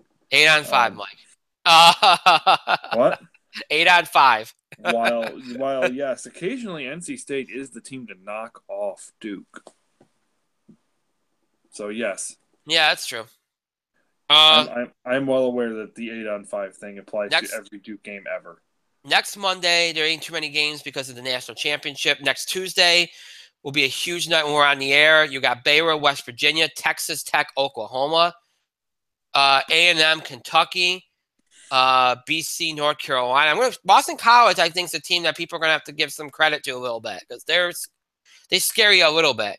Mm-hmm. Purdue, Michigan, Iowa State, Kansas, Seton Hall, Marquette, and of course, a rivalry we've all come to love in the ACC for us hometown fans, Syracuse, Virginia. I don't know if we love it. It kind of makes us sick to our stomach, but no, Virginia's a one-note team. They've always been a one-note team. If Syracuse can defend the 3, I don't know how Virginia does anything else in the game ever. If Syracuse can get out on the 3-point shooters, then Virginia is pretty much boned. Well, that's the game next week. So next Tuesday features a lot of big games. So it should be an interesting week in college basketball again.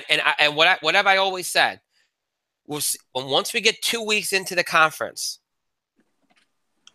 we'll see where some teams are. We'll know who these teams are, what they're made of, and how far they can go. Yep. So, you get to 4 or 5 conference games. That's usually a good indicator. Some teams are already making statements. So we'll see how it goes. It should be interesting. Speaking of interesting, we're done with sports. We've covered sports a lot tonight. We have one more thing to cover, and that's wrestling. And if you watch SmackDown tonight, and I told you this last night. Well, not last night. Yesterday afternoon.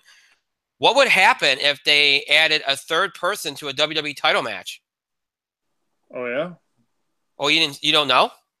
I have not paid attention. I okay. did not watch SmackDown tonight. We'll do SmackDown first because Raw didn't have a whole lot last night. Well, why don't we do Raw first so I can look up the SmackDown? Okay, we'll do Raw first. All right, so last night, there was some interesting developments on Raw. So let's talk about some of these big WWE because we said once you get to New Year's, things are going to start picking up. And they did. I will say this much. I had some issues last night. I don't like what they did with Reigns and Joe. Nope. I thought that was a waste. Why bother doing the stipulation if you weren't going to take the title off of them?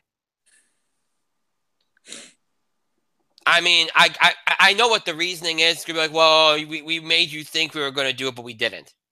That's probably what it was. But still, it was a good match. It shouldn't have ended the way it did. I thought that was terrible. I love the way the first hour moved. I like all the development of Alexa Bliss and Asuka, which was a good match, which you know what they're setting the stage for. Asuka's gonna win, and yeah. Part of me even wonders they're gonna wait to the Rumble if they just might give it to her now. No, no, they declared Asuka's in the Rumble, but still, we'll see. But you got that the women's stuff and everything. They developed that. Brock was at the end of the night, and they did the Strowman Kane stuff early. Strowman's still sick, so I guess they had to get him out of there quick. Yeah. Because they made the whole segment about Kane and Brock.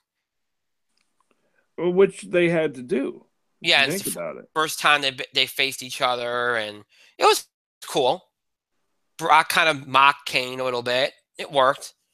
After eating a chokeslam. Yeah. So, I mean, but other than that, Enzo was out, and I guess Enzo must be really sick because Kurt Angle announced that he's going to have to replace Enzo in that mixed tag tournament. Oh yeah. Yeah, I guess he might. I mean, I know he's got the flu, but it must be pretty bad because to replace him, saying that he's going to be out a few weeks. Interesting. Compared to Braun, who was there last night and who he also had the flu. It's interesting that's the what I mean. That's what they're doing, but they had some stuff with Jason Jordan and Rollins, Bray faced Apollo Crews. Not a whole lot last night. I mean, I guess they had to improvise because it was supposed to be Enzo and Cedric. They didn't do that match for obvious reasons. And they didn't do with Braun being sick, I guess they had to be careful there. So not a whole lot last night. So SmackDown was definitely the more eventful show. Now, Mike, I know you didn't watch it, but do you have any Raw thoughts before we move on? Well, I did watch some things in Rewind because I wasn't feeling good yesterday. I'm also not feeling good tonight, but that's somewhat related. So the Raw thing, I did see Braun beat the shit out of Heath Slater and Rhino, and people went crazy for his mid-match promo. Heath Slater kind of got in. He's like, Heath Slater, he's like, you either get your ass down on the floor and shut your mouth, or you gonna catch these hands like Rhino. He turned it into an inadvertent 2-on-1. Then he pinned them both. Then he pinned Rhino. And then the crowd. See, the crowd, I think, loves chanting one more time at Braun Strowman because Braun Strowman doesn't disappoint. He gave 2 power slams each to Heath Slater and Rhino. Braun Strowman is nothing if not a man of the people. He is nothing if not a man of the people. We can agree with that. Good old Braun. Asuka pinning Alexa Bliss clean in what wasn't a long match, I think. And that was that could be the WrestleMania Raw Women's match. Is Asuka versus Bliss, and they gave it away for free on television. They gave it away for free on television for like 5-10 minutes, if that. And Asuka made her tap out pretty clean. Yeah. So, again, I say things that make you go, and this is one of those cases because, I don't know. The Raw Women's titles might be going in a different direction at this point in time, and let's face it, Asuka's going to be there. One of the developments that happened that you didn't note was the Miz, Taraj, and Elias lost to Finn Balor and his tag team partners. Good, yeah. Gallows and Anderson. So, I mean, and a lot of people were excited about that. So we finally might be getting Balor Club. Yeah. It's not too little too late. But, I mean, it's a long time coming. And the fact that, and it was a good moment. And everybody was hyped to see it. So it was something people loved. And you know what? I was probably the moment about Raw that I was most excited about, honestly. Other than Asuka whooping ass. So, yeah. Finn Balor, Carl Anderson, and Luke Gallows. There was another thing I forgot to mention, too. Did you see who did a cruiserweight match last night? Yes, I did. You know what? I was just about to mention that. The cruiserweight match was Drew Gulak and Daivari, Arya Daivari, with Cedric Alexander and his tag team partner Goldust. Goldust worked a cruiserweight match last night because he wasn't doing anything else, and it was Cedric Alexander and hey, well, you should team with the first guy who comes down that ramp, and Goldust is like, I'm bored. So Goldust worked a decent cruiserweight match last night. The crowd chanted, "You still got it." It's like, well, no shit, Goldust still has it. Dustin Rhodes is in the shape of his life right now. He's in the shape of his life. People were excited for a little bit that they were going back to old Goldust. Yeah. And right now, I'm disappointed that they kind of got away from him. But the year's young. Who knows what what it'll have in store for old Goldie? But he worked a cruiserweight match and wasn't bad. He helped Cedric Alexander get the win, and that was worth it. Yeah. What was the opening thing? Kurt Angle explained the Royal Rumble stuff. And Rollins and Jordan. And Rollins and Jason Jordan, yeah. Showing the dissension. Rollins putting Jason Jordan in his place. Rollins doesn't look entirely comfortable being Jason Jordan's tag team partner. And Sheamus wasn't wrestling again. It was another Cesaro match. Mm-hmm. And they played it off like Cesaro it was a momentary thing and Jason Jordan got lucky again.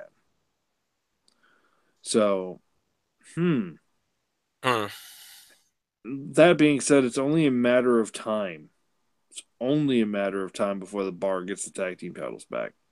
So, that's all I'm saying. I gotta say about that. By the way, little cruiserweight note for tonight: TJP returned tonight. Was he injured? Yeah, he was injured since October. He had a knee injury. All right. So he came back tonight, and I guess he pinned Tozawa. Interesting. But as I said, SmackDown, very interesting tonight. We had some interesting stuff with the tag titles where they had Gable, and spoiler alert if you haven't watched it yet, Gable and Benjamin win the titles, but then the decision was reversed. Because apparently they pinned the wrong Uso, maybe. Right. And the Usos then retained. So we have that situation. More names. Go ahead. We got a Dusty-esque finish. Yep. Some names added to the Rumble for the women's match, and one name added to the men's match, which was Baron Corbin. We had that. The big thing, though, was the continued A storyline of Daniel Bryan, Shane McMahon, Kevin Owens, and Sami Zayn, which culminated in a main event with AJ Styles versus Sami Zayn, with Kevin Owens at ringside along with Shane McMahon and Daniel Bryan. Mm-hmm. Ultimately, Sami Zayn beats AJ Styles. And then after the match, AJ goes crazy telling Daniel and Shane to stop bickering like kids. And they played it off like he was joking. He said, why don't you just make a 2-on-1 handicap match for the WWE title? And Daniel Bryan goes, fine, that's what I'll do for the Rumble. And then AJ looks appalled, and Brian Saxon says on commentary that AJ was only joking. And meanwhile, Daniel Bryan starts chanting yes. Kevin Owens and Sami Zayn go up the ramp celebrating. Shane McMahon looks horrified. And so we're gonna have Sami Zayn and Kevin Owens versus AJ Styles in a 2-on-1 handicap match for the WWE title at the Rumble. Didn't I say that something was gonna happen with Sami Zayn in that match? The fact that Sami Zayn's first WWE title match is featuring Kevin Owens as his teammate. Does it seem right? Seems very SmackDown-ish, yes. I just sat there with my mouth, like my jaw was like, this is shocking, but then it also seems so appropriate. So the thing is, if let's just say Sami Zayn and Kevin Owens beat AJ Styles at the Royal Rumble, does that mean they freebird rule the WWE Championship? Would you complain? It's interesting. I don't know how this works. I kind of think, though, I said this to you before, I kind of feel like that Shane's going to do something here. Yeah. And that's going to springboard the Daniel Bryan Shane thing. Yeah. But still, look, it's interesting as hell. Now, there are lots of rumors that AJ is going to come out of the Royal Rumble with the title anyway. I think so, but the way that they're doing this and the way that, we know what the main event of Fastlane is going to be. Yeah. I mean, this is a way, if they wanted to get the title away from AJ, to do it, and then you don't even have to have AJ get pinned at Fastlane. No. So if AJ's not the guy that's going to carry this thing in,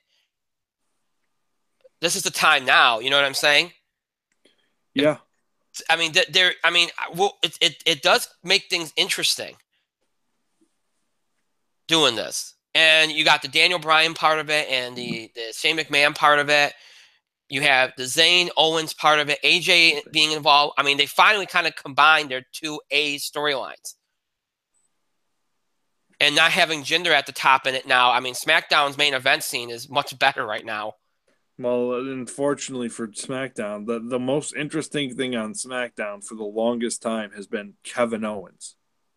And the fact that Kevin Owens is finally in that moment. It's what SmackDown needed. Yes, I mean, AJ is probably the face of SmackDown, yes, and he needs to be the face of SmackDown because he's the only face on SmackDown that gets a reaction that's crazy. Right. But still. They got themselves a good storyline. You got the authority angle, but you got a lot of gray area there, which I think is working. And it makes things interesting. You don't know what you're going to get week to week. So it keeps things. Now, look, I thought it was great. They weren't just going to do a straight up triple threat because they already have one triple threat on the card. So that's why they probably did the handicap thing, stipulation. To, kind of mix it up a little and make it somewhat different. It's interesting. And it's going to be more of a, unlike the Universal title match, it's probably be more of a, a lot of interference type thing. Mm-hmm. But, hey, it's going to make it stand out. It's the Rumble. So, good for them. I think it's going to be interesting. Also, Becky Lynch came back tonight. Yes, she did. And she came back to save Charlotte and Naomi from the Riot Squad. And The Miz will be back next week. The Miz will be back next week? They advertised him for Raw next week. They made a big deal that he's coming back next Monday's Raw. So I was wrong. The Riot Squad beat Natalya, Tamina, and Carmella. Mm-hmm. And then Charlotte, Naomi, and then Becky came out. Yeah, they made a moment out of it. So, but yeah, that's cool for Becky. And plus they had a hot crowd tonight. It's Orlando. So, it's always smart to do big angles in Orlando. I believe they're using this Usos thing because the Usos retained, and I think they're going to turn Gable and Benjamin heel. Like they are. It's happening. It's wholeheartedly happening. Yeah, I've been hearing for a couple weeks, and as soon as I saw what happened, it was pretty obvious. Because the Usos are actively being cheered, which is something they haven't been, and oh, good Lord, let me think. It's been a while. The crowd turned them after that New Day feud. Yeah. That's what happened. They got the respect pop. And the Usos finally found mic skills. It's something they've been lacking for a long time. Mm-hmm. Yeah, they found their niche. And again, the crowd, it wasn't something that they planned to do. They weren't going to turn them. They were kind of going the tweener route with them after Hell in a Cell. Yeah. And the crowd just kept responding to them. So I just think they stuck with it. Mm-hmm. So, hey, that's fine. If the fans do it naturally, there's nothing wrong with that. Sometimes you have to do it. They did it with Orton a long time ago. You kind of had to do it. So to Randy Orton's chagrin. Yeah. Speaking of Randy Orton, there was an interesting story today about him. Oh, yeah? You know, people have been noticed, and this is a weird story, I know, but since you brought it up, Randy Orton up, people have been commenting on his hairstyle Mm-hmm. and how he's growing his hair out. Apparently, that's because he had a hair transplant back in June. Oh, really? Because he couldn't grow his hair out anymore. He just couldn't do it. So he got a hair transplant, and that's why his hair is all of a sudden growing out. Huh. So that he's used his time off wisely, apparently. I think his wife wanted Randy Orton with more hair, so. Apparently. So, but yeah, that actually was, I read that story somewhere today. I thought that was rather unique. Yeah. So, oh, and for people wondering, apparently the plan with Dolph Ziggler is for him to return after this tournament is over. Yeah. That's the plan. So, you know, however long it ends at the Royal Rumble, he'll probably come back at the Royal Rumble, I imagine, or the day the SmackDown after. Mm-hmm. In case you hadn't figured that out, that's where they're going with it. So, again, I would be incredibly shocked if Bobby Roode's not the person that wins the tournament. Yep. Bobby Roode's going to be wrestling either the winner of the Mojo Rawley Zack Ryder match. Right. So, interesting. Yeah. Yeah. It's going to end up being Bobby Roode versus Jinder Mahal. Yeah. That's what it's going to end up being. It's Jinder's, you know, like, we're going to try to keep you relevant on a card match, basically. So, So yeah, so SmackDown had a good night. That ending was really good. The crowd was all hot for it. It was good. The match was good. Yeah, they had a good night tonight. And again, the Daniel Bryan Shane stuff is interesting. Owens and Zayn are hilarious. They're doing a good job. SmackDown's in good shape right now, I think. In much better shape than it was a couple months ago. Raw is kind of in between here. You know, Raw will get better once we get to the 25th anniversary thing. Mm-hmm. Then it'll start to get better, and then we'll go from there. But yeah, I thought SmackDown had a good night tonight. So lots of interesting stuff there. Yeah, we got So we got everything on my little list of fun here done. So we are done for the night. As always, if the show is just because the show is over does not mean you have to stop interacting and contributing to the show. You continue to have your voice heard. You can send us your feedback, questions about the show, scheduling the show, reactions, comments, opinions on things that we talked about, things we did on the show. Topic ideas, breaking news items, we have sports, entertainment, wrestling lines to cover. Questions about the film awards. Again, you can send questions by email, Facebook, or Twitter. But submissions whether it's nomination submissions or any kind of submissions, can only be done by email only. So please keep that in mind. Remember, nomination ballots are due this Thursday, January the 4th at 9:00 p.m. Eastern Time. Please keep that in mind. Nominations will be announced next Thursday, January the 11th. So remember that. So again, any of these things you can do by email, Facebook, and Twitter. Email us at itspotlight411@gmail.com. You can also follow us and tweet us at itspotlight411. Please remember to use the hashtag itspotlight411 for anything you tweet regarding our show. And of course, you can find us on Facebook. Just search In the Spotlight 411 on Facebook, and then make sure that you like our fan page once you're on it, once you find it. I'm just realizing I never did the social media and email reminders at the beginning of the show. I never did. Well, I did. I didn't do it at the beginning. I'm doing it at the end now, but usually I do it at the beginning. I mean, look, people by now know, so they email and stuff anyway. But still, I didn't do it at the beginning of the show, so my bad. But it's over now, so as always, we encourage you to follow us on social media, on Facebook, on Twitter for the latest information about the show, especially when it comes to scheduling. Interact with us. We post random things on Facebook and Twitter. You can have access to all this and more, the latest information about the show. Any things you can have access to if you just follow us on Facebook and Twitter. So to interact with us and make sure you got all the latest information about the show, follow us on Facebook and Twitter. Search for us on Twitter at In the Spotlight 411 or at IT Spotlight 411. Sorry, and on Facebook just search for In the Spotlight 411 and you'll find our fan page. And make sure that you like us on there. And make sure that you follow us on Twitter as well. We have two ways in which to keep up with the show and look back at classic episodes. You can either stream us anytime on Google Plus and YouTube. Just search for In the Spotlight 411, and you'll have access to every episode that we ever produced for Google Plus and YouTube. That's every episode from October 2015 all the way up to tonight's current episode. You can stream this episode anytime you want. Again, at Google Plus and YouTube, just search for In the Spotlight 411. If streaming's not your thing, maybe you prefer to listen to us rather than see us. Maybe you want to listen to us on the go.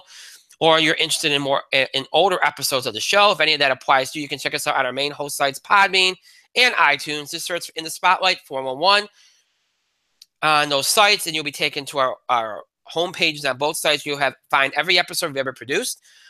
That's every episode from our original run on Blog Talk Radio from October 2010 to January 2011. All of our Talk Show episodes from January 2011 all the way up to mid-October 2015. And all of our Google Plus and YouTube episodes from mid-October 2015 all the way up to tonight's current episode.